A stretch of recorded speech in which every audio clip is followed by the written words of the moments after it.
मंगला गौरी व्रत कथा एक प्राचीन कथा के रूप में विस्तृत विवरण। बहुत समय पहले की बात है। मगध प्रदेश के विशाल नगर में एक प्रतापी और धनवान सेठ रहता था। उसका नाम था विशंभर दास। उनके पास अथाह धन संपत्ति थी, सोने चांदी से भरी हुई तिजोरियां थीं और उनकी व्यापारिक प्रतिष्ठा दूर दूर तक फैली हुई थी।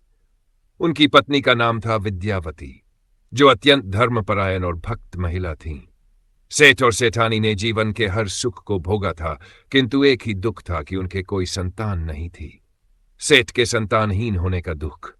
विशंभर दास और विद्यावती ने कई मंदिरों में जाकर पूजा अर्चना की, दान पुण्य किया, ब्राह्मणों को भोजन कराया, लेकिन फिर भी संतान प्राप्ति का सुख उन्हें नहीं मिल सका।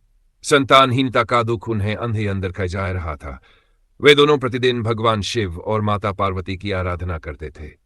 एक दिन सेठानी विद्यावती नगर की एक वृद्धा संत महिला से सुना कि श्रावण मास के मंगलवार को मंगला गौरी व्रत करने से स्त्रियों को अखंड सौभाग्य की प्राप्ति होती है और संतान सुख भी मिलता है। यह सुनकर सेठानी ने इस व्रत को रखने का निश्चय किया। मंगला गौरी व्रत की शुरुआत श्रावण मास के पहले मंगलवार को विद्यावती ने व्रत का संकल्प लिया।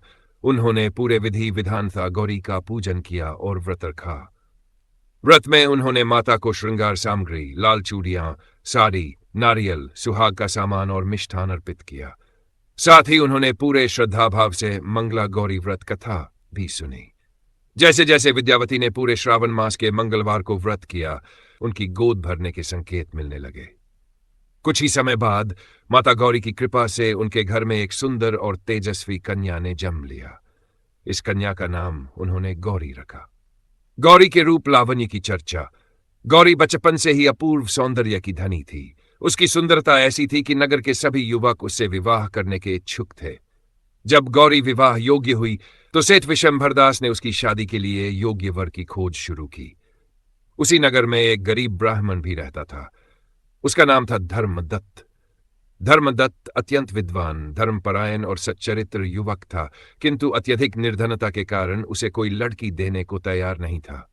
माता गौरी की कृपा से विशंभर दास ने अपनी पुत्री गौरी का विवाह उसी धर्मदत्त के साथ तय कर दिया। विवाह के बाद का संघर्ष। गौरी का विवाह तो संपन्न हो गया, लेकिन विवाह के बाद उसे बहुत संघर्ष करना पड़ा। धर्मदत्त अत्यंत गरीब था और उसकी पत्नी गौरी को कई बार भूखा भी रहना पड़ता था। लेकिन गौरी को अपनी मां से यह शिक्षा मिली थी कि वह कभी अपने सौभाग्य को कम नहीं होने देगी। उसने विवाह के बाद भी मंगला गौरी व्रत रखना जारी रखा। मंगला गौरी व्रत का चमत्कारी प्रभाव। गौरी के व्रत का प्रभाव कुछ ही समय में दिखने लगा। एक दिन धर्मदत्त जंगल में लकड़ियां काटने गया। वहां उसे एक वृद्ध संत मिले। संत ने उससे पूछा, वत्स, तुम इतने चिंतित क्यों दिख रहे हो? धर्मदत्त ने कहा, महाराज, मैं अत्यंत निर्धन हूं। मेरी पत्नी गौरी को कई बार भूखा रहना पड़ता है। संत मुस्कुराए और बोले, वत्स, चिंता मत करो। तुम्हारी पत्नी ने मंगला गौरी व्रत किया है और इस व्रत का फल यह है कि उसका सौभाग्य अखंड रहेगा और तुम्हारी गरीबी शीघ्र ही समाप्त हो जाएगी। जाओ, घर लौटो। माता गौरी ने तुम्हारे भाग्य को संवार दिया है। धर्मदत्त जब घर लौटा तो उसने देखा कि उनके छोटे से घर में कहीं से धन और सोने चांदी की वर्षा हो रही थी।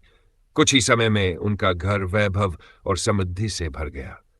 माता गौरी की कृपा से धर्मदत्त अत्यंत धनवान बन गया और राजा के समान वैभवशाली जीवन व्यतीत करने लगा। की महिमा। इस व्रत के प्रभाव से गौरी और धर्मदत्त का जीवन सुखमय हो गया। गौरी का सौभाग्य अमर हो गया और वह हर जन्म में अपने पति की पत्नी बनी रही। यही कारण है कि इस व्रत को करने से सुहागिन स्त्रियों को अखंड सौभाग्य की प्राप्ति होती है और जो कन्याएं इस व्रत को करती है उन्हें अच्छा पति मिलता है। मंगला गौरी व्रत करने की विधि। 1. श्रावण मास के प्रक मंगलवार को प्रातः स्नान कर स्वच्छ वस्त्र